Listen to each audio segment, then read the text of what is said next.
Welcome to Judaism Today, our program, the Mitzvah of Bikur Cholim. Our guest, Rabbi William Horn, the spiritual leader of the Jewish Community Center of Summit, also serves as a chaplain at Overlook Hospital. Rabbi Horn, welcome to Judaism Today. Thank you, Jack. You remarked when I came in that it's been 6 years since I've been here. That's a long time. Well, for those of our viewers who may not remember you, I think... You mean there were some viewers who don't remember what happened 6 years ago? You're right. That's a shocking concept. I think that those who don't remember you will get to know you as a very special person. I've known you for many years, and they will get to know you as a very special person. Thank you. Could you first give us some idea of, when we use the word mitzvah, what it is that we're talking about? What is a mitzvah? Well, mitzvah is a very misused word. I hear people calling things a mitzvah that have absolutely no relationship to a mitzvah, and sometimes people think that it's a good deed. Mitzvah is a commandment, and mitzvah implies that there is a commander and there's a foot soldier, and we are those foot soldiers. So the difference between a mitzvah and a good deed, in my mind, would be that if one chooses not to do a good deed, one has just made a choice. It doesn't necessarily mean you've done a bad deed. It means you just haven't done the good deed. Whereas if you choose not to do a mitzvah, you have violated a part of your relationship with the person who has commanded you to do so. So when you say a mitzvah of Bikur Cholim, we're saying that Bikur Cholim is something that we're commanded to do. It is a mitzvah. It's not something we do if we like to or if it's convenient. It's something that we are obligated, and we're supposed to do this. So what is the mitzvah of Bikur Cholim, and where does it come from? Well, of course, the earliest stage must be in the Bible, when Abraham was visited after he had the circumcision, and the angels came to visit him. It was approximately 3 days afterwards. And that may be the earliest reference to it.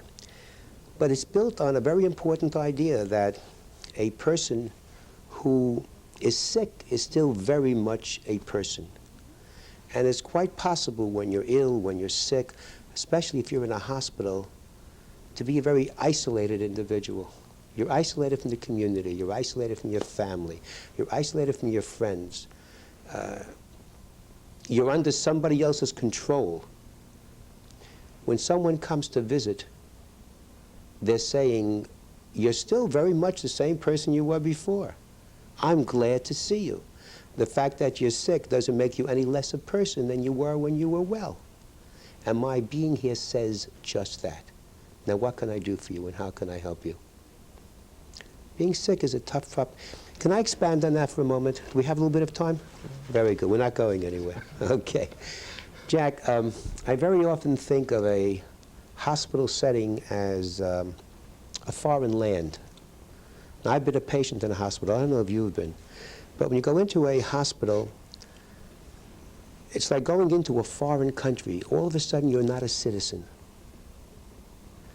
They take you to passport control, which is called admissions. And after you fill out the papers that you fill out when you walk into this foreign country, they tell you that you can't walk upstairs to your room. See, someone has to take you in a little cart, a little kiddie car, to take you up to your room, because only a citizen can walk that way. You have to go in the car. So they send for somebody to bring you up to your room. Now, that person can be 86 years old and a volunteer. That person can be suffering from emphysema as he wheels you down the hall, and you hear him creaking and groaning behind you. Nevertheless, he's a citizen, and you're brought to your room. And then you realize as a non-citizen, they take away your clothes. You're put in a bedroom without a lock. They can tell you whether you have bathroom privileges. And furthermore, any citizen can walk into your room any hour of the day and night and do things to your body without your permission, or so you think it's without your permission. And you say thank you, because you're a non-citizen. And sometimes two of them come in together, and they talk to each other over your body. And you look around, and you don't know what's happening, what's going on. You don't understand all the words. You know that you're involved because every once in a while they smile at you. And then they leave, and again you say thank you, and you're frightened. And you're afraid to show anger. because you're not a citizen and you feel you've lost these rights. Along comes Jack Weinshanker to pay a visit. And you tell that person, what's citizen business? Of course you're a citizen. It's you and me. I'm here as a friend because you're a full human being. You're made in the same image of God that you were before you were ill. And I'm glad to see you. What can I do for you? That's the concept of visiting someone who's sick. It gives an important message when you need that message very badly. Who has this responsibility to perform the mitzvah of visiting and comforting the ill? Everybody. Every Jew is... It's not a professional job of the rabbi. No, it's become, just like everything has become a professional job of the rabbi. And we were just talking about a while ago, but it's not. I think that the first reference that I ever found of a professional being given this responsibility, something like the 1700s, I saw a man referred to in a synagogue as the Rabbi of Bikur Cholim. He must have been hired to visit people in a hospital. But you know as well as I know, Jack, that there is no special commandment that a rabbi has that a lay person doesn't have. That this idea of rabbi being clergy and non-rabbi being laymen are really not Jewish terms. We're all lay people in that sense. We're all bounded by the same mitzvot. So it's your responsibility no less than mine. Except it conveys a special message when the rabbi visits. It's saying that I represent the Jewish community and that's why I'm here with you. And a person gets that message. That's why we find congregants sometimes that they get very upset if they've been in a hospital and the rabbi hasn't come to visit. You know people like that. They've been there for 10 minutes. They went in for a broken toenail. And I didn't get the message till after they were home and back to work again. And yet they're upset. But I understand that because they're saying, why wasn't I remembered by my Jewish community when I was here in the hospital? So in that sense, it's different. But the commandment is yours as it is mine. Can you think of any stories that go back to the Talmud or some of the ancient teachings and writings that we have that give us some understanding of the importance of the mitzvah of Bikur Cholim? Well, I like one story very much. It's found in the Talmud about Rabbi Akiva. Now, everybody talks about Rabbi Akiva as being a great scholar and a great teacher and all these wonderful attributes. But there's one I like best of all. He learned one day that one of his students was ill and nobody was visiting that student. Wasn't sure why, and I'm not sure why. It could be that they were so involved with their studies that they lost sight of the fact that there are certain mitzvot, commandments you're supposed to perform in addition to study of Torah. Or it might be he had something contagious. And they were therefore concerned about, is it contagious, is it catching, am I going to get sick? So nobody came to take care of him. When Rabbi Akiva heard about this, he went to visit that student. And he took care of him, fed him, did whatever he had to do, and swept the floors and cleaned the house. Now that has been a story that has always touched me deeply because here is a man who was really one of the great scholars of his time, of all time. But he went to a student, cleaned his house, he fed him, he visited him. And that points out so clearly how important this idea is of Bikur Cholim. But there are a lot of stories, but I think that makes the point, doesn't it? One of the questions that comes up very often is, does the patient want a visitor? How do you determine whether or not the patient wants a visitor? Or is it always appropriate? How do you decide what to do? It's a good question. I don't always have an answer to that question. Sometimes I find out after I'm there for 3 or 4 minutes that it was the wrong time to walk in, but there are certain things you should know. First of all, if the patient is very ill, it's a good idea to check with family and friends. You know, the halakha tells us you shouldn't visit during the first 3 days, because that's when a person really is in more difficulty. And that should be reserved for the people who are closest to him, the closest friend. But there are also other illnesses where a patient may feel embarrassed or uncomfortable or having a visitor might be just too difficult for him. Well, then maybe the mitzvah then is not to visit the patient, but to help him. For example, drive carpool, go shopping, take his kid to music lessons. I mean, all of these things that could be done so that he rests a little more comfortably. But you never go in if you feel that your visit will be an embarrassment. And also, you never go in if you feel that your visit will be a burden. And if you know somebody is very ill and that it would be a burden to him, it's best not to visit. You ought to be able to check on that somehow. See, some people, Jack, are going to do the mitzvah whether it helps that person or not. You know the story you always tell about the man who helped the old lady cross the street, whether she wanted to go across the street or not. Boy Scout. Oh, was it a Boy Scout? I don't remember. Maybe it was a Boy Scout. Maybe there were different traditions. In any case, somebody did it. Sometimes we visit whether they want it or not. Sometimes we don't know when we're going to leave. And people will stay for a long time and overstay their welcome. But go back to the other thing. It may just be you walk in at a bad time. The person may have had a procedure done that makes him uncomfortable. The person may have been told news that he wants to assimilate first himself before he talks to somebody else. The person may have had a visit from somebody before you that upset him. You just don't know. Now you walk in and hopefully you're a sensitive person and you'll be able to make a judgment. If you walk into the room and you see it's a bad time, then the mitzvah of Bikur Cholim can be fulfilled in a 3-minute visit. And you can very easily say, Jack, I came to see you. Just want to let you know that I'm thinking about you. We all pray that you'll be well. I guess this is not a good time. I'm going to come back another time. But look, if at any time I can be of any help, please call me, have somebody call me, with the kids, with the family, anything at all. I'll be glad to help you. And I'll come back another time and, you know, we'll make a mishaber for you in shul. And we'll hope and pray you'll be well, and I'll see you then. That's it. You've done it. We'll have to take a break now. We'll be back in just a minute with Rabbi William Horn discussing the Mitzvah of Bikur Cholim.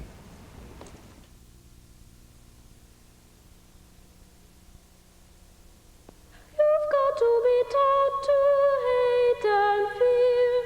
It's got to be drowned in your dear little ear.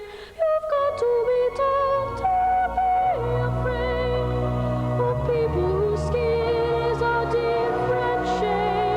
You've got to be carefully taught. If we don't teach our children hatred and prejudice, they just might not learn them at all. You've got to be carefully taught. They try to forget about it and act as if it never happened, but it did, and everybody should face that. Because it's such a horrible thing, which it is. They want to forget about Hitler, they want to forget about all the Jews that died, they just want to forget about everything, but it can't be forgotten, because it'll always be there. Maybe we could make a difference, but nobody's tried hard enough.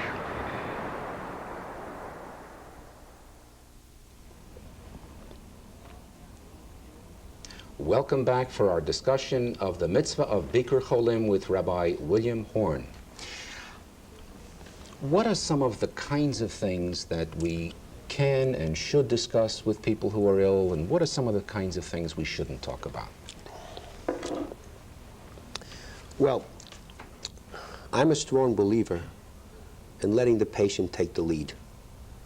After all, you're there for his benefit, not for your benefit. I mean, basically, you don't want to discuss things that are going to depress the patient. But go into it in a deeper way. Jack, you're there to help that person. I don't know what's going to help you. You know what's going to help you. You know what your needs are.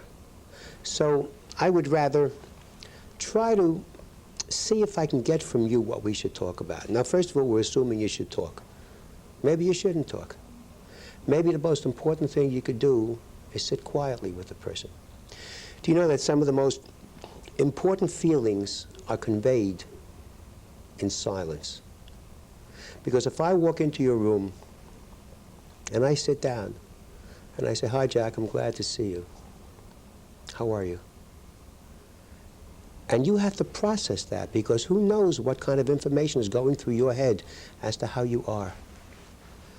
And if I could just sit there and let you process that and respect your right to be silent, that may be the most important thing I say to you. If I can reach over and take your hand and let you know that I'm there with you and want to convey some kind of warm feeling to you, and let you know I really care. That's why I'm here, Jack. Perhaps even if the patient isn't able to talk. Certainly, certainly. First of all, the fact that a patient can't talk doesn't mean he can't hear. Doesn't mean he can't feel. Doesn't mean he can't be conscious of his environment. There are a lot of things going on when a patient can't talk.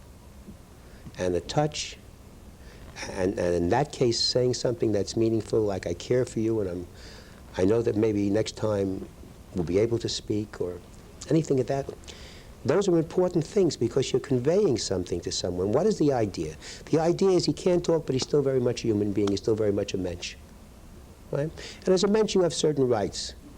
One of those rights is not to hear me talk. Unless you're a member of my congregation, then you don't have that right. One of the things that I think also, children, when a child is a patient, what are some of the special considerations for a patient that's a child? Well, kid can be terribly frightened. There could be a different kind of a fear. See, everybody's frightened in a hospital. How can you not be frightened in a hospital? They don't put you in a hospital because you want a vacation. The very word hospital strikes fear and terror in your heart unless you're about to have a baby. Otherwise, it's a frightening thing. The kid is even more frightening. Sometimes it means a parent can't be with you. Sometimes you know that a parent is staying with you and that parent should be home. I must be very sick. Something terrible is going to happen to me. I mean, it's a scary thing. So I think when you have to visit a child, you have to be aware of the fact that the kid either may be very quiet because they're afraid to speak, very sullen because they're frightened and don't take that in some negative way, or the kid may act out, throw things, get nasty, be very manipulative. And kids who are sometimes in that kind of helpless situation become very manipulative because they realize the whole world is coming in and I control them. All I have to do is scream and 30 people run around. What can I do for you, darling? You know? So you have to be aware of all those things. And all that can be fear too. So when I go in and see kids, I try to talk to them as naturally as I would talk with them if I saw them out in the street or in the schoolyard. And I kid with them and I kibitz with them. And I try to listen to them and see if there's something they want me to do besides that. Play with them. Sometimes while playing or while coloring, remarks are made and things are said, and you find a way of picking up a feeling that you can respond to. It's not easy. But then again, Jack, when you go to visit a patient, you're not going as a therapist. You're not even going as a rabbi. You're going as just a member of the community, a friend, someone who cares. Right? You don't have to worry about all these highfalutin theories. And the recurring theme in what you're saying seems to be that when you visit a patient of whatever type or whatever age, you should be sensitive, try to ascertain what their feelings are, what mood they're in, what they want, and what are you there for, Jack? That seems to be a common right. Recurring That's theme. Why you're there for. Yeah. You have to try to respond to them, not to get them to respond to you. That's why. Can I mention a few techniques I think were helpful? All right. Number one, when you walk into a patient's room, try to find a place to sit down. Don't stand. Mm-hmm. Right? Because if I stand and you sit, I'm conveying a message to you. That message is I can walk out and you can't. That message also is I'm looking down at you. Now, you know that phrase, looking down on you, that really works. You ever had anybody come into your office to yell at you? Right? And they're standing, you're sitting behind your desk. The first thing you do is you tell them, sit down. Now we're eye to eye. You know it's not so easy to yell at someone, you're on the same eye level. All right, so you walk in and you sit down. Okay. Second thing that I would do when I was there is not get too close to that patient. I would not approach the bed. I would sit down on the side. I would never sit on the bed. Right? Because when you sit on the bed, you're intruding into their private territory. Now, there is enough of that that's lost, this modesty, when you're in a hospital. But when you walk in and I walk in, we have to recognize everybody has his daled amot of halacha. He has his own 4 L's, if you will. He has his own piece of property that's his, and I can't intrude into yours. Also, you touch the bed. You may shake him. Maybe there's something going on there. Maybe he's not well. Maybe he's pain or something. So that's something else that you do. And then once you're sitting there and you're looking at him, you've given him a message. I'm here to stay. I'm not here because I'm ready to walk out. And once you're here to stay, the stay will only be about 10 minutes. It shouldn't be longer. Now, studies have shown that when you sit down, and I take off my coat and I put it down over here and I relax and I talk to you, I'm going to stay for 10 minutes and you're going to have a perception that I stayed for much longer. If I stand up and I talk to you, it's going to be the other way around, because you see me half out the door. Okay? So I'm sitting down and I talk with you, and that's fine, and I give you that perception. It's a longer time, but I have to know when to leave. You're not there for a social evening. The patient should not be entertaining you. That's not your big night on the town. When you see that 10 minutes have gone by, you've conveyed what you should have conveyed, you've made the point you should have made, now the patient has to rest. I also would not come in too late at night, because patients are weary by then. The day is a long day. I wouldn't come in early in the morning on your way to work, because that's when people are generally working on that person. It's in the halacha says that, incidentally. That leads me to the next question. I hope so, Jack, because I was worried you were losing sight of questions, right? Are there any things in the Jewish teachings and values that you find helpful to people who are seriously ill? Everything I've been saying have been Jewish teachings. That's the only thing I know how to say is Jewish teachings. How you approach someone, how you talk with them. This is all halacha. What you do when you're in the room, all of these things. I'm referring more to the patient who is seriously ill, who is having to cope with the concern, the future. Whether he's going to die. Look how you're afraid to say the word. Yes. Right? All of us, Sure. we're afraid of that word. Absolutely. That word frightens us, right? You have to be honest. That's what you're saying. You're talking to that person. And that person knows it. First of all, I would say, don't lie. And second of all, don't be his doctor. Right? Patients know when you're lying to them. If that patient knows that he's very sick, and you walk in and say, come on, in a week or two, you'll be out there playing tennis. You've blown it. You've lost your credibility. It's all over. Okay? So if you walk into someone who is that ill, let him tell you about his fears. I like to open up discussions on fear with fear questions, or fear statements, or try to reflect what I think are his feelings. It's very scary to be here like this, isn't it? Not knowing what's going to happen. Must be a very frightening feeling. By the way you respond to that, I'll know whether to pursue that or whether not. You may be denying. You may not want to talk about it. It's really your privilege. I don't come from that school that says you have to break down all the defenses until the patient is a crying mess there. I don't believe that. I'm going to give you a choice. I'm going to give you a chance to drop that defense and talk with me or not. If you choose not, it's your choice. Does that help you at all? Yeah. Okay. Okay. What advice would you give to a person who isn't really religious in the What does that mean, nearly religious? What are you asking who don't me? consider themselves religious? Right. What would you say to them as a rabbi? What made you think I'd say anything different? You know what the best asset I have in dealing with someone who's sick is me. I'm the same person whether you're religious or you're not religious. Do you think I have to say words? It's not the words I have to say that are important. I convey more to you by my being. My being there is a statement. That's the Mitzvah of Bikur. And you read it any way you want to read it in terms of your own philosophy. Rabbi Horn, thank you so much. It's been a pleasure. It really has. One of the things I said at the beginning is that those who don't remember you will get to know that you're a Are very we going to wait special 6 years until we do this again? person. I hope not. Thank you very much. Thank you, Jack. Pleasure.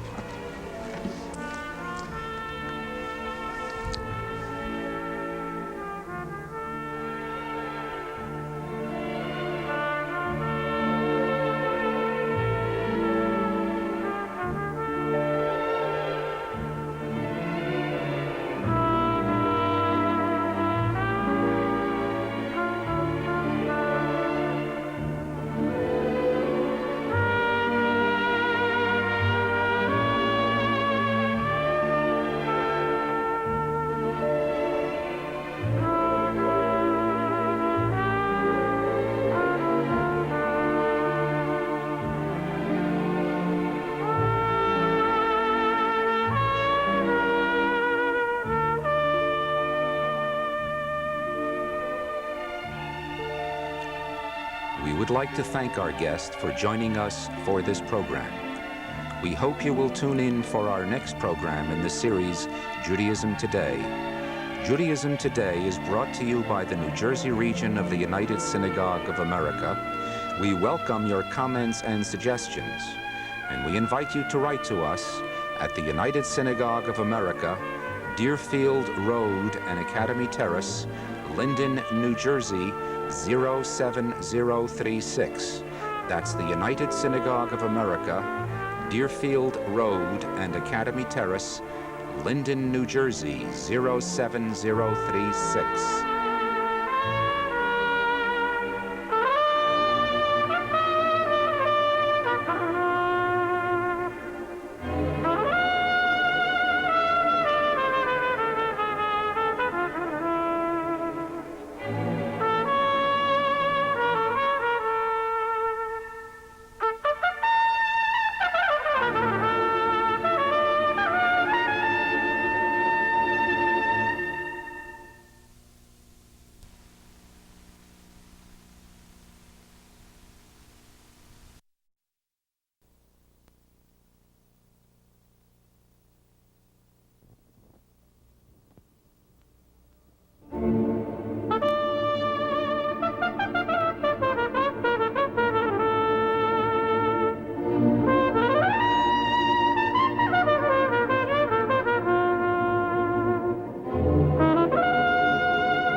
Welcome to Judaism Today. Our guest for this program is Mr. Elijah E. Girard, the president of Congregation Bina. And Congregation Bina is a congregation of Jews from India, from the Indian tradition of Judaism. This discussion I have found to be very, very fascinating in terms of the historical traditional significance that it brings to us, and I think that as we carry through our discussion, I think you will also find it quite interesting. I would like to say a little bit about our guest, because while he comes to us as president of Congregation Bina, he actually is a very illustrious gentleman from the Indian Jewish community. And just to give you some idea of his credentials, he is a barrister at law in England, a senior advocate of India, served during World War II as a commander in the Royal Indian Navy, and has written extensively on Admiralty law. Welcome to Judaism Today. I would like to first, if we can, give some insight into what the history of the Indian Jewish community is. If we can get some overview of just how did the Jewish people get to India and what has been their history? Well, the Indian Jews consist of three groups. They consist of the Bnei Israel, the Cochin Jews, and the third group known as the Baghdadi